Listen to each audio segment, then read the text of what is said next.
sorry. What happened? He has a fever and cold. We went to the doctor this morning.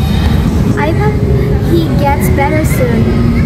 The doctor said he must take a medicine 3 times a day.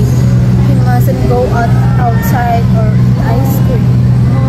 Poor boy. Please tell him I wish him to get well soon. I will. Thanks a lot. Ayu, did your brother eat today? Yes, a little. He ate a soup and some fruit. That's good. Let's go buy some more fruit and snack for him. Great idea, but I don't know where the shop is. No problem. Come with me. Go straight, then turn right. It's near the pharmacy.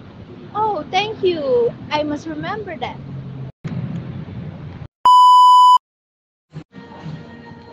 Hey, look at these apples.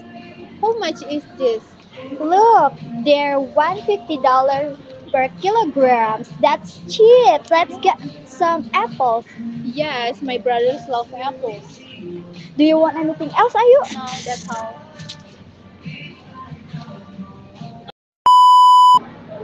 Ayu, you look tired. Are you okay? I'm a little stressed. I want my brother is healthy and happy. I understand. Family is very important. Yes, my mom always said that family is very important. That's true. I'm here if you need help, by the way. Thanks, Afri. Talking to you make me feel better. You're welcome. That's what friends are for.